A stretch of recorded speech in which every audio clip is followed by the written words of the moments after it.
Halo semuanya, selamat datang kembali di sesi bedah materi kita.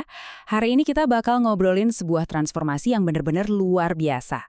Kita bakal bedah pergeseran dari ambisi yang cuma mikirin diri sendiri menuju panggilan ilahi yang digerakkan oleh tujuan yang jauh lebih besar. Siap-siap ya, karena materi ini bakal merombak total cara Anda memandang karir dan hidup. Nah, mari kita mulai dengan sebuah pertanyaan yang lumayan provokatif.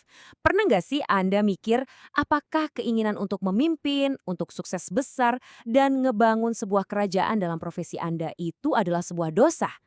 Buat Anda para profesional yang memang dari sananya punya dorongan kuat buat berprestasi, pertanyaan ini pasti relate banget kan? Kita sama sekali nggak menyangkal dorongan inheren Anda untuk mencapai sesuatu yang besar itu. Tapi pertanyaannya, dari mana sih sebenarnya asal dorongan itu? Untuk ngejawabnya, ini dia peta perjalanan kita hari ini. Kita mulai dari desain asli atau Imago Dei, masuk ke krisis identitas dan big ego, lalu Injil memulihkan desain Allah, identitas baru dan metanoia, transformasi dari dalam keluar, sampai menjadi agen kerajaan Allah. Secara keseluruhan, prosesnya merangkum perjalanan 5 tahap yang luar biasa ini. Dari ego pribadi yang rapuh banget, sampai akhirnya Anda betul-betul menjadi agen kerajaan Allah. Coba simpan gambaran besar ini di benak Anda, ya, sementara kita akan membedah langkah demi langkahnya. Oke, kita langsung masuk ke bagian pertama, desain asli Imago Dei.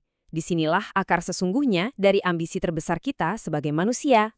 Fakta menariknya begini, punya impian besar atau big dream itu pada dasarnya sama sekali nggak salah loh. Keinginan alamiah Anda untuk memimpin, menciptakan inovasi, ngebangun keluarga yang kuat, bahkan ngasih dampak buat dunia, itu semua bukan produk dosa. Itu adalah bagian paling inti dari desain Tuhan. Poin krusialnya ada di konsep ini. Imago Dei. Anda dan saya diciptakan menurut gambar Allah. Artinya apa? Rasa haus Anda akan pencapaian, dorongan besar untuk berkarya, itu tuh mengalir langsung dari DNA spiritual Anda yang diciptakan sama Sang Pencipta Agung. Jadi, impian besar Anda itu sebenarnya punya akar yang sangat ilahi.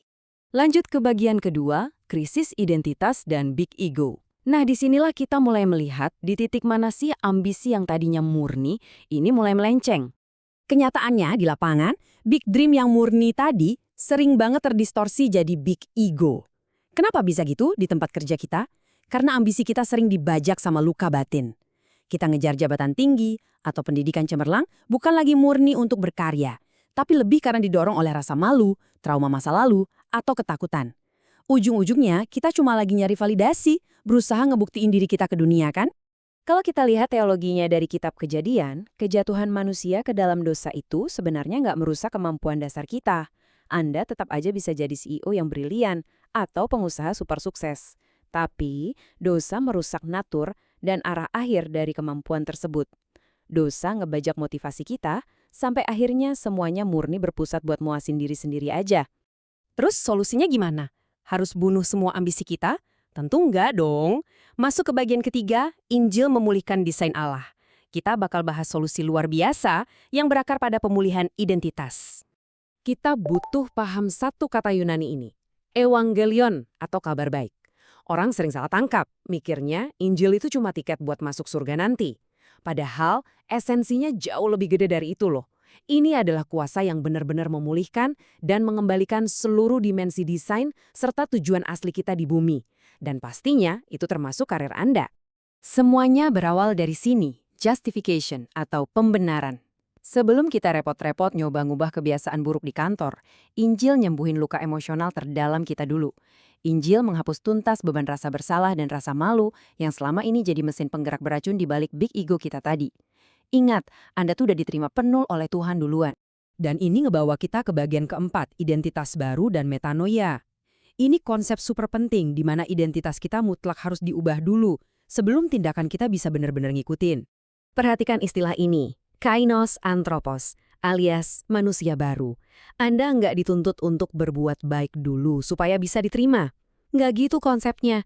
Sebaliknya, Anda diminta untuk memakai identitas baru yang penuh kasih karunia ini lebih dulu, baru setelah itu Anda bakal dimampukan untuk bertindak selaras dengan identitas tersebut. Ingat ya, identitas selalu mendahului perilaku. Kalau kita bedah surat Efesus pasal 4, prosesnya logis banget. Ini adalah proses dari dalam keluar. Pertama, tanggalkan dulu ambisi egois manusia lama.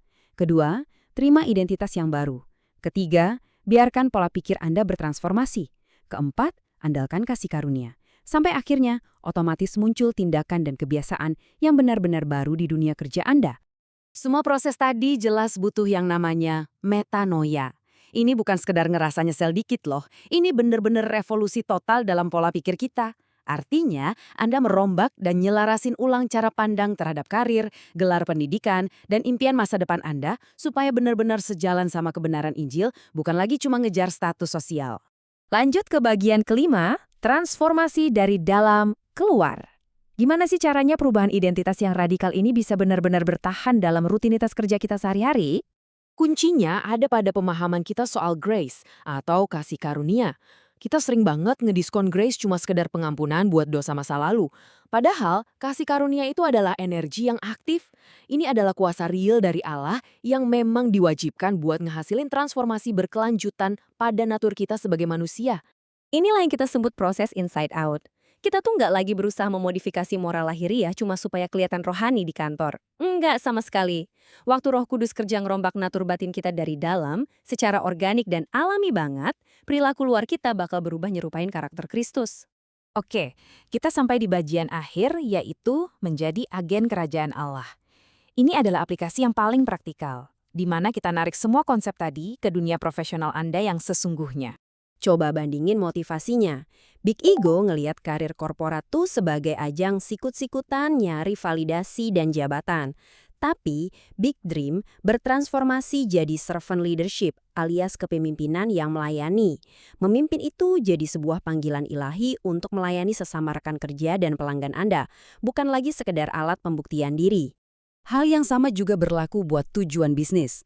Kalau dulu tujuannya murni ngejar status pribadi atau rasa aman finansial demi ego, sekarang Anda punya misi yang jauh lebih agung.